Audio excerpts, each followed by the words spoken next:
And welcome back. We are back. Late night instant reaction vids podcasts are back. I'm your host, Noah Love, and today we college football week one. College football week one. It started on Thursday. It's still not technically finished. We have Notre Dame, Miami on Sunday night. We have South Carolina and Virginia Tech on Sunday afternoon. We also have TCU and North Carolina on Monday night. But a whole lot of action happened today. So here's what we're going to do. Because I didn't review Thursday and Friday, I'm going to start with today. So my notes, I'm going to be working backwards. So I'm going to be starting from what I just saw, and we're just going to go from there. Let's just start it. We have no time to waste. LSU goes into Death Valley, proves that they're the real Death Valley, and they slay the Tigers, Clemson, 17-10. This game, and most of these games, the two big games today were weird, but this one was a little odd. It was a defensive battle. There were some bad calls. There was Clemson fans throwing trash on the field, whatever. The story of this game, to me, it was not Garrett Nussmeier. It was not Kate Klubnik. It was not Dabo Sweeney. It was not Brian Kelly. It was Blake Baker in the fact that LSU, for the first time in probably, I'll say, since 2018, has a legit elite defense. They were incredible tonight. They held this Clemson offense to 10 points. Now, Clemson, I will admit, they did not run the ball as much as they should have. But also, I think part of it was, I think they just couldn't. I think it was a little bit of both. And K. Klubnik, he 50% completion percentage, 230 yards passing. He had one pick. Blake Baker was just throwing whatever he could at him. There were so many times where there's a corner coming off on a blitz and he's blitzing two linebackers. There's a couple times where he's just like, I'm showing. You know the blitz is coming. Can you adjust to it? There's a couple times where he'll show the linebackers, he'll send one, drop the other, then he'll send somebody from the corner to come blitz as well. I thought Blake Baker and Tom Allen, in terms of defensive coordinators, were both really, really good. I Even though Clemson lost, their defense, I thought, played an exceptional game, especially up front. Clemson's O-line, we talked about it. If they were going to win this game, they were going to have to rely on the fact that they weren't going to be in 3rd and 7, 3rd and 8s all game. They really weren't. They were able to run the ball well enough to the point where you didn't just have to go away from it completely. I mean, 3.5 yards per carry isn't great, but Caden Durham ran for 4 yards a pop. So every third run, that's a first down. So you'll take that if you are LSU. Get Nussmeier. The key thing in this game is Nussmeier, his decision making was really good. He did not force anything. He was 28-38, 230, 6 yards per average, and a touchdown. By the way, the rest robbed him of a touchdown. That was a catch late in the third quarter. LSU was really sloppy in the first half, though. They were. Clemson was up 10-3, and then in the second half, LSU showed great fight, grit, and resolve. That's something that you did not see from LSU last year in this game. Remember, in the opening one last year against USC, they're up 7, and it's about 8 minutes left, and then USC just 14-0s them, and that's it. They win the game late, that one in Vegas. This is this is a different LSU team. In terms of playmakers on the outside, they have it. In terms of the quarterback, obviously Nussmeier, they have it. If they can run the ball, they're going to be a scary team. By the way, they saved the SEC today, but that'll be a topic for another day. I want to switch to the Clemson side of things. Clemson will be fine, but because they're in the ACC. But when you're Dabble's 0-4 in his last four against the SEC, and they look the game against Texas. It was close, but Texas thoroughly outplayed them and did whatever they want. It never felt like Texas was in jeopardy in that playoff game. The Georgia game, Georgia boat raced them. Now you're here tonight, and LSU outplayed you by a little bit, but they outplayed you tonight. That's why they won the game.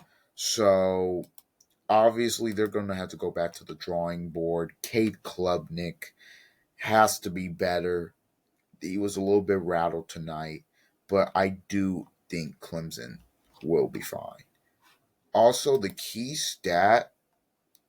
me, the key stat to me in this game really was also LSU's time of possession, 37 minutes to 22 minutes, meaning on the scoring drives, they were taking up a pretty good chunk. Also, LSU had 25 first downs to Clemson's 13. There's going to be significant changes in the AP poll when that comes out. I would say probably Tuesday. There will be significant changes, but LSU gets a big time win that they needed. For sure. It's a huge win. Brian Kelly, they needed this one bad. They break the streak of opening losses. It was 5 in a row. That streak is snapped. They did it. They won. They won. Let's go to actually the 3:30 window. Also, Texas A&M struggled with UTSA for a little bit. They ended up getting it done 42-24. Marcel Reed played really well in that game. Michigan, Bryce Underwood, he played really well. Uh, Defense was a little shaky. New Mexico was really physical. They got it done. Florida, they did what I thought they'd do. They got it done. Kansas State survived against North Dakota State. Avery Johnson let them down late.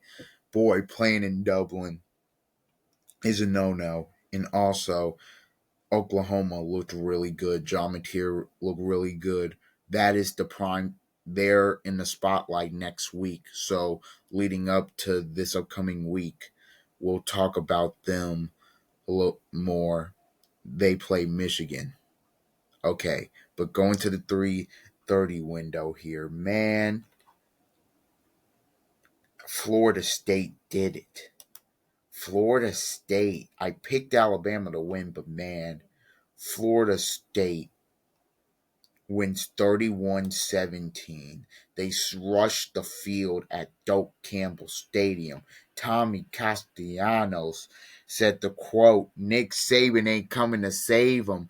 I just don't see how they stopped me. They didn't stop him. Look, I'm going to talk about the Florida State side of this first. 2-10 last season.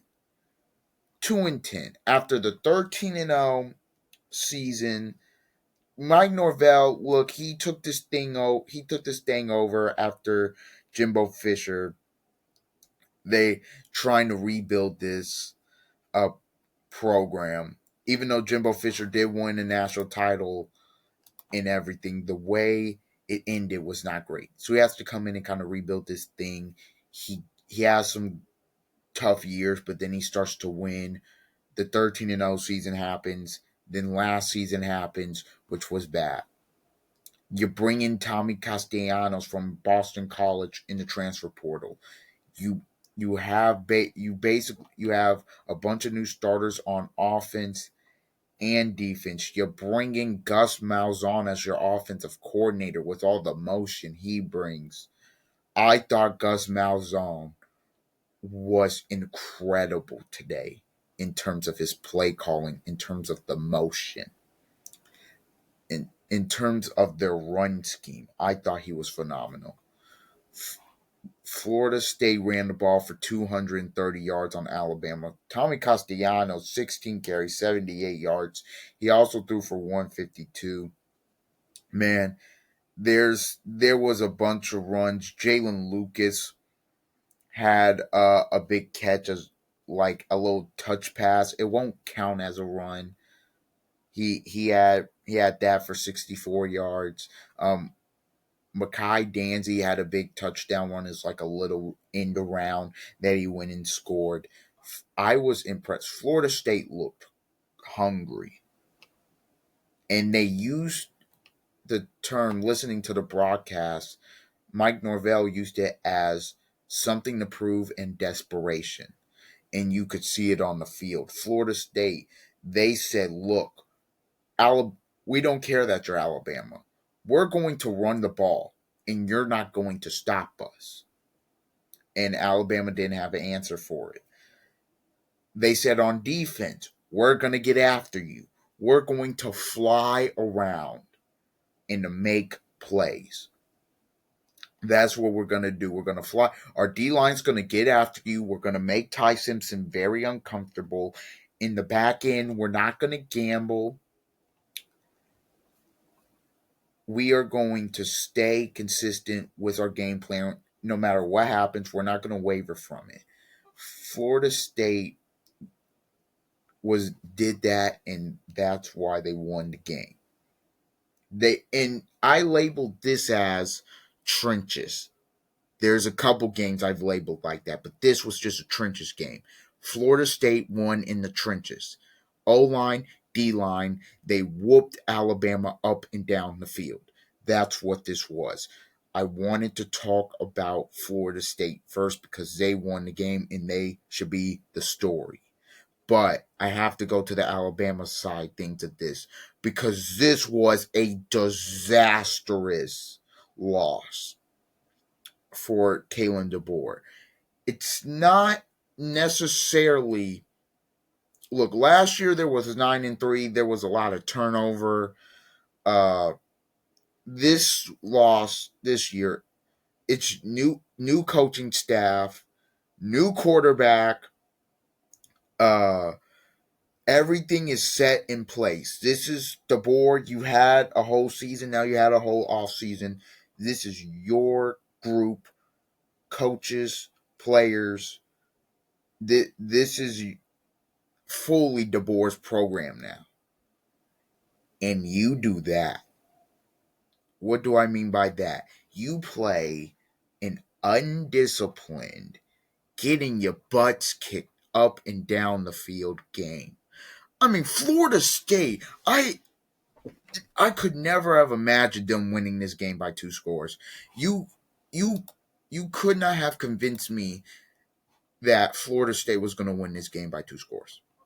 I just now could you have convinced me Florida State could have won the game by like maybe a touchdown or 3 or 4 or 5 points? Yeah.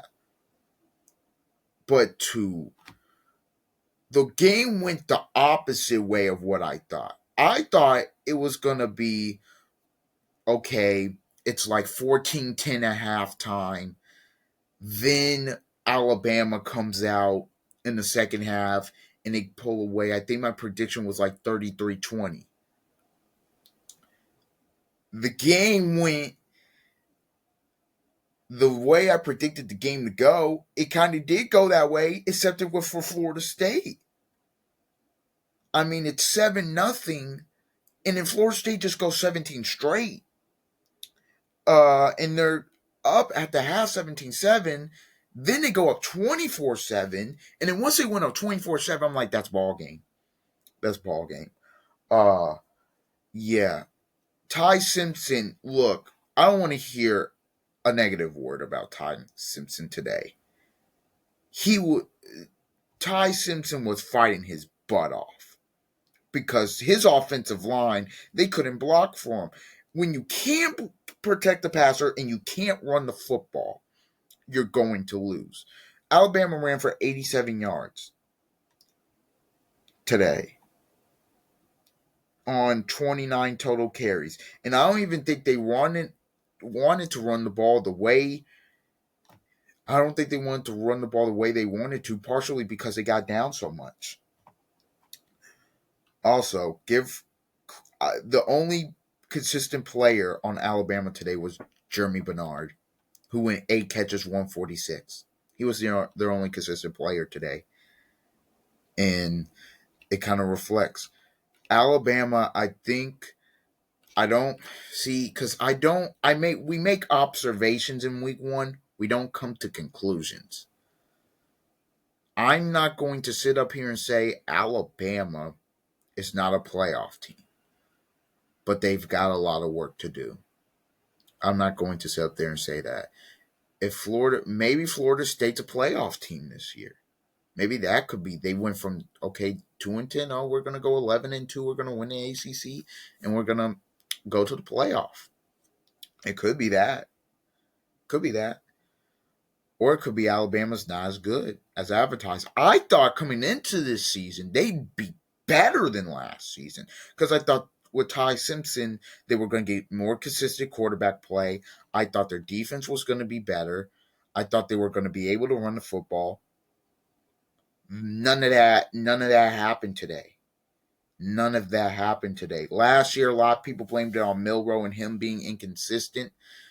Nah, this is something way bigger. Look, Alabama, this is a tough loss, and their fans are going to have to come to the realization that these 3 losses per season is probably going to be the new norm. Outside of a couple years, that's probably going to be the new norm. It's not. Saban had them on such a generational run that Alabama fans don't know how to take a loss. They just don't know how to take it. They don't know how to deal with a loss. I scroll on social media and everybody's losing their minds today about Alabama obviously going down. Their fans just losing their minds. So look, Alabama's got a lot of work to do their next 2 games, but I'm just gonna tell you if this continues, because look, they have they have Louisiana Monroe, then Wisconsin. Wisconsin is a physical school. Wisconsin's a physical school. They may not have the skill players, but they're physical. And then after that, I got on the road at Georgia in week 4. You're gonna have to show some major improvements. I gotta see something different next week because this was a bad loss. This was horrendous. But credit to Florida State for the upset. Also, Georgia won 45-7. Look, Gunnar Stockton played well in the game. I mean, look, they're playing Marshall. They did what they were supposed to do. They dominated. They ran the football really well. Look, their first real test is in a couple weeks against Tennessee on the road. So we'll see how that looks. Also, Penn State dominated. They beat Nevada. Penn State, look, I did not expect them to have rust and have any rust. I think Drew Aller played well. They were able to run the football. Drew Aller was efficient. Their defense played really well. Yeah, that's just kind of what that is. We expected Penn State to kind of dominate Nevada. Let's see what they do going down the rest of the season. Okay, so let's go here to Tennessee. Tennessee, I put down in my notes, Tennessee looked great on offense. Joey Aguilar surprised me. He did.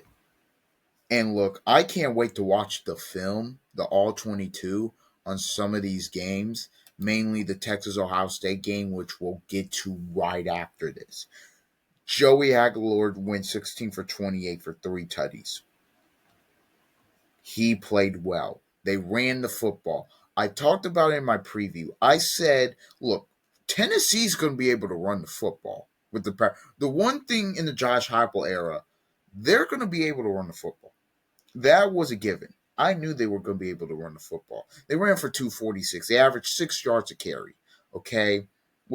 Star Thomas had 92 yards. Deshaun Bishop had 82 yards. Payne Lewis had 38 yards. So they were going to be able to run the football. But the way their offense operated in terms of the obviously I knew the tempo would be there, but the way Aguilar was dealing today, I did not expect that. I thought their offense would look a little slow. No, it didn't. And you have to ask this question: is Aguilar better than Nico, or is Aguilar just better than what we expect? Obviously, time will tell on that. But if I'm a Tennessee fan and I'm watching this game, I'm very excited with what I saw. I was thinking 8-4 season, and I'm thinking if Aguilar could play like this, can they win 9 games? Can they go back to the playoff again? These are quite. They dominated Syracuse. I mean, this game. Look, Syracuse wasn't even. Look, they tried to come back later in the game, but once they got up 17-0, you never felt like Syracuse was really threatening in the game. You never felt like that. So Tennessee played really well in game one. They dominated Atlanta, and that's just what happened. That's that. Okay. Now we get to the game everybody watched. Big noon kickoff. Number 1, Texas. Number 3, Ohio State. You're thinking this was a shootout. This was a game for the ages. I won't say it was a game for the ages. It was a great defensive opener. But the reigning defending national champions took down number 1, 14-7. Yes, Texas was held to 7 points. Ohio State was held to 14, but Ohio State got the dub. I'm excited to watch the All 22 on this. I'm excited to watch the film on this. Look, a lot of the reason that this game had a lot of hype was obviously because of the debut of Arch Manning. Obviously, Julian Sayin debuted it. This Ryan Day, they did not call Ryan Day in the off Brian Hartline. They called a very conservative game, and rightfully so, because I think what they saw early was Arch Manning was uncomfortable. Matt Patricia put on a defensive masterclass. He threw everything at Arch, and Arch was just flustered. He was inaccurate. Ohio's Matt Patricia game ball. Incredible. I think what they realized early was okay, we're just not going to beat ourselves. Let's not take a ton of shots. Let's throw it deep a couple of times, but let's run the ball. And let's run the ball. Let's chew some clock. Let's get some first downs. And hey, if this is going to be a defensive game, let's continue to win the field position. Let's continue to do that. And they did that all day long. And they won the football game. That's what happened. Julian's saying he threw for 126. He didn't have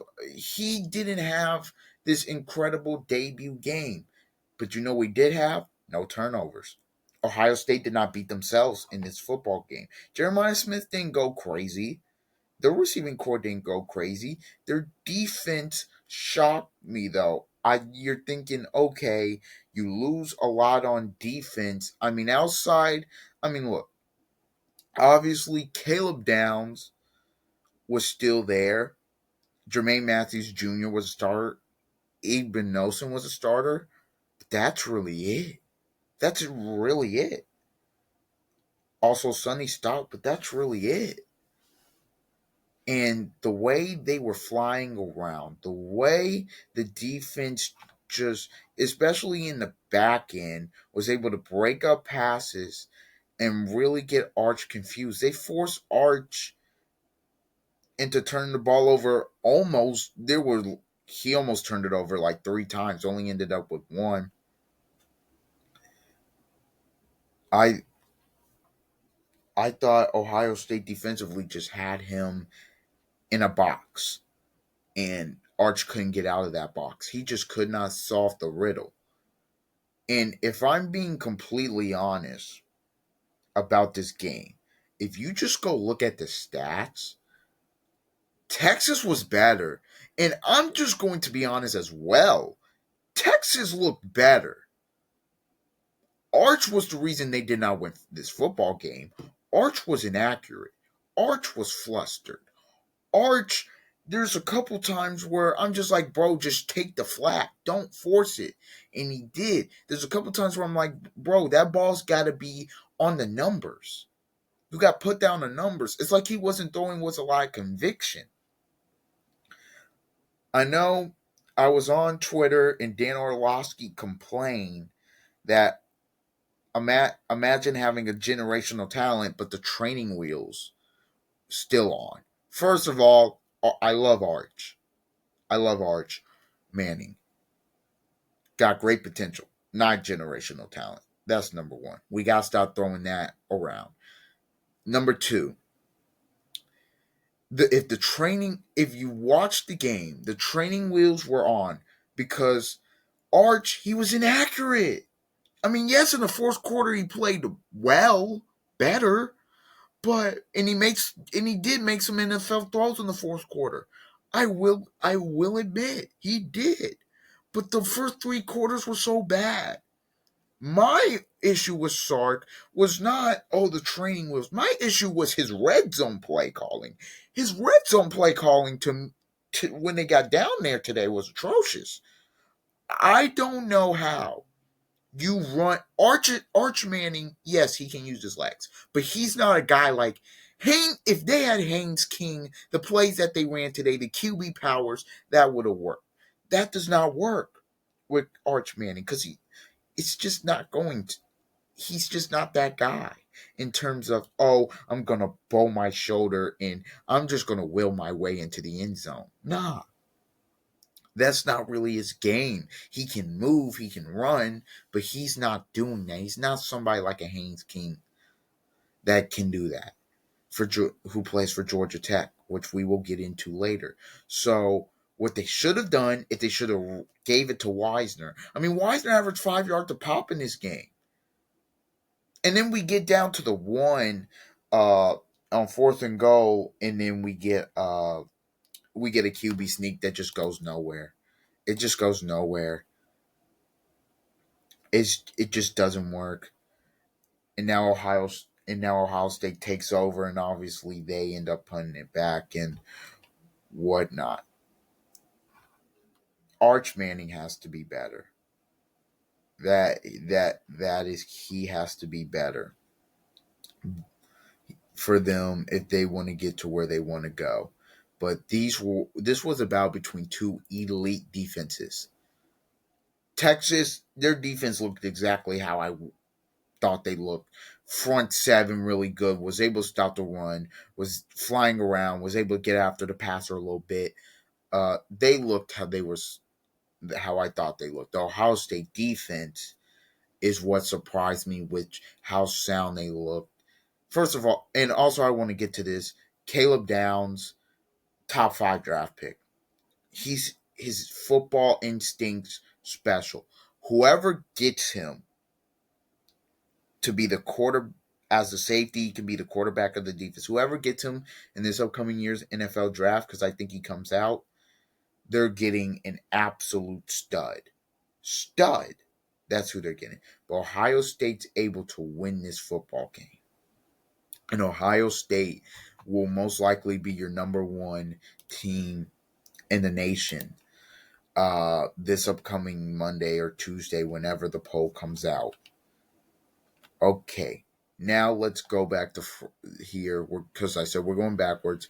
Friday night. Uh, what game do I want to talk about first?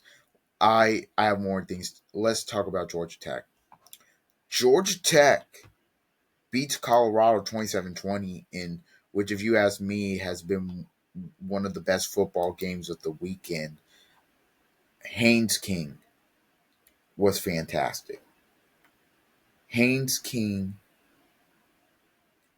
he threw for 143, but he ran for 156. Georgia Tech looked actually, that's a lie. I take that back. The second through fourth, they looked exactly how I thought they looked. The first quarter, I don't know what was going on. 3 straight possessions, 3 straight turnovers. They're fumbling the ball all over the place. They're driving down on Colorado, but they're fumbling. They're just shooting themselves in the foot.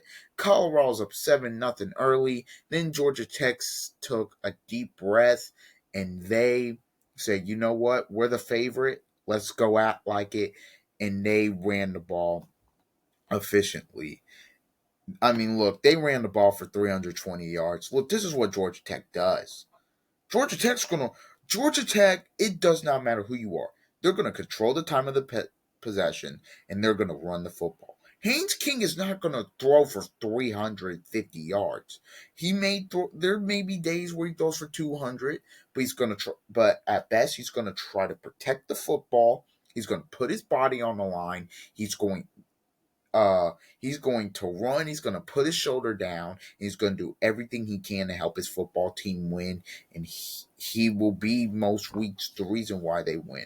Also, the defense flew around against Colorado, played very well, and on the back end too as well. Look, I said Georgia Tech. I had them going to Charlotte to face Clemson. I still feel good. I feel good about that still. But I don't, with some of the ACC performances today, obviously we'll see how Miami looks. But with Florida State looking as good as they did today, that may put a monkey wrench into things. Also, Georgia Tech plays Clemson in 2 weeks in Atlanta. I think it's in Mercedes. It's either in Mercedes Benz or actually at Georgia Tech's home stadium. But yeah, look, Georgia Tech got the win. They ran because they were able to run the football.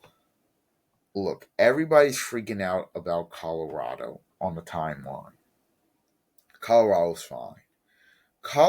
If I'm being honest, Colorado looked better. There's a lot of things you could take away. Look, Caden Salter made plays. He made some good plays. He made some good plays in the football game. He did miss some throws, but he made some plays.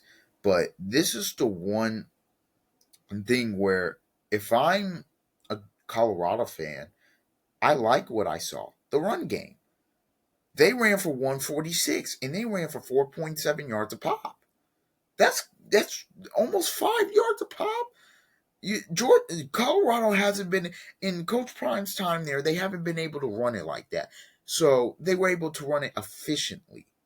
And that's really, if Colorado can do something to that, similar to that, and then have Salter just make good decisions, make some better throws, be on time, they'll be fine.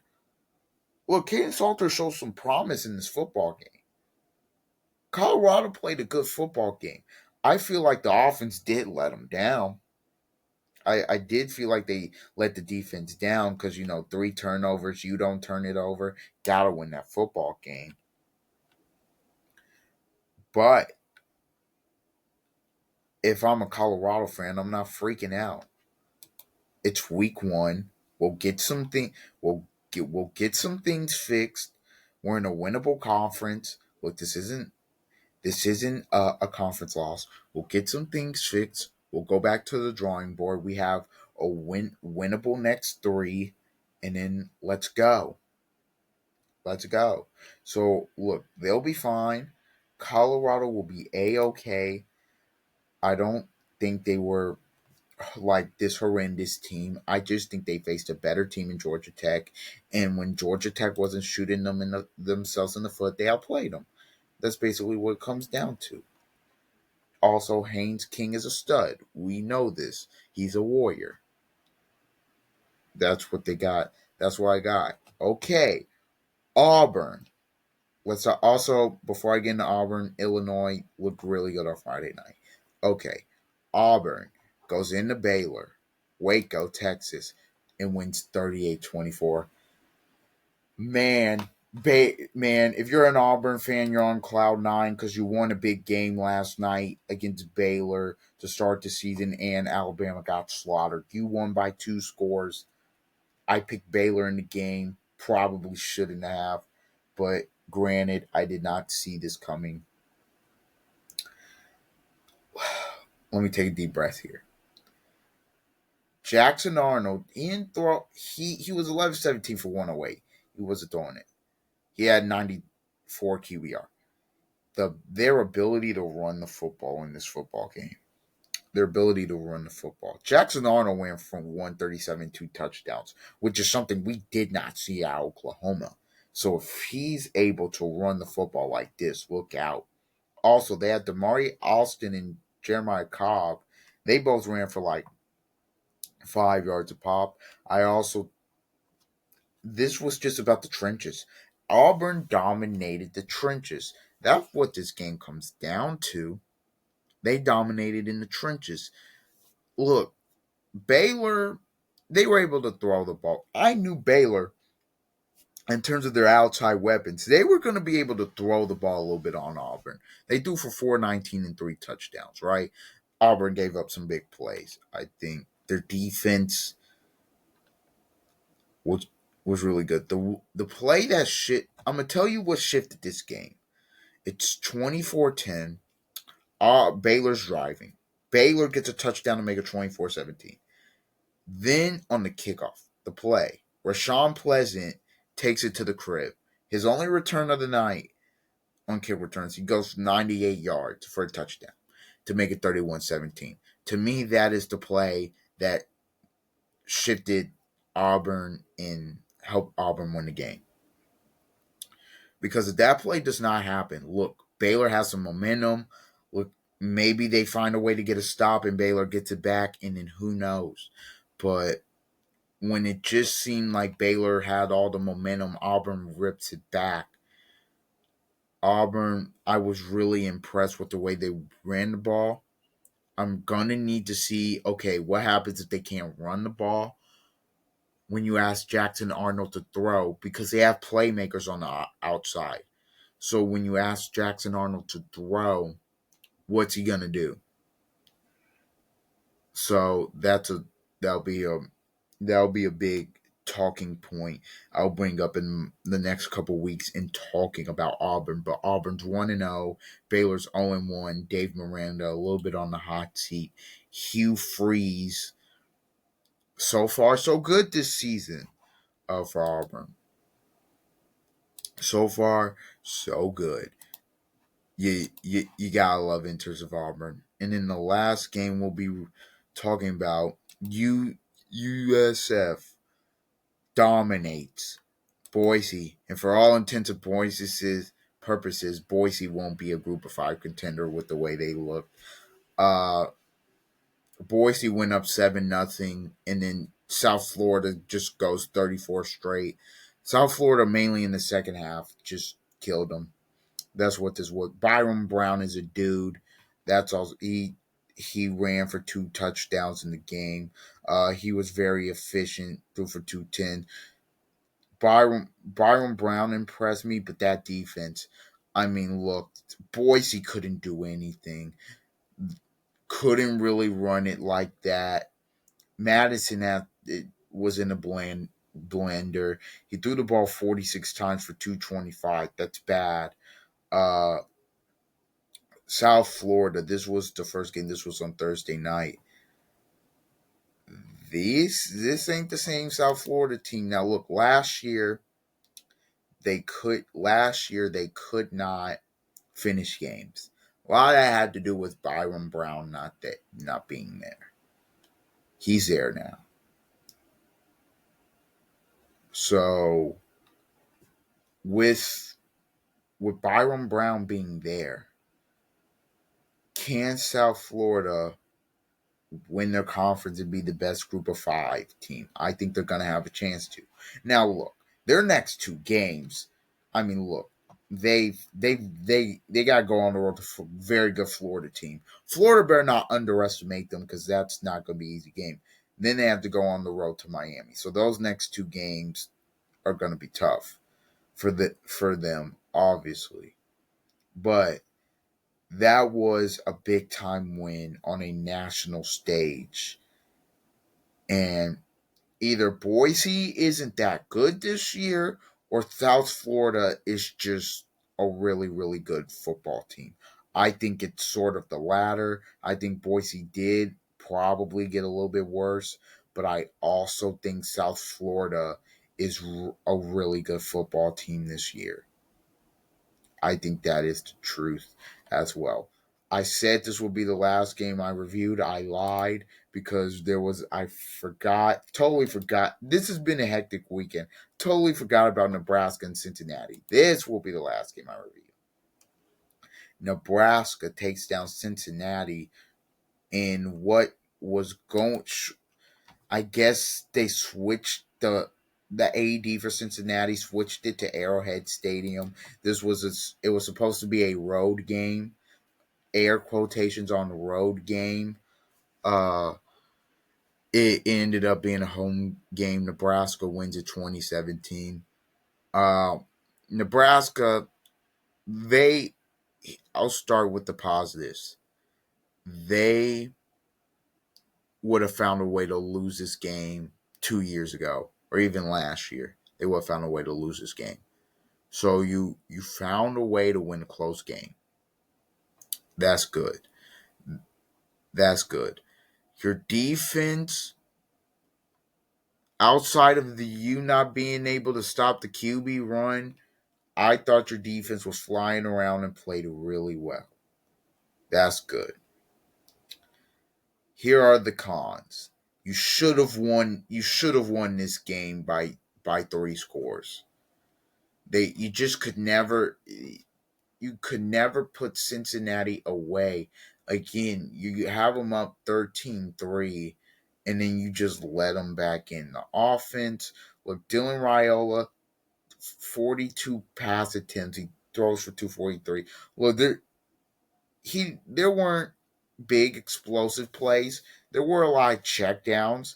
Raiola, I think the way he's wired, he's just like, look, I'm not going to turn the football over. Yes, he had some interceptions last year, but they weren't like horrific. Oh, I have to do something. A lot of the time, he'll just throw to the check down.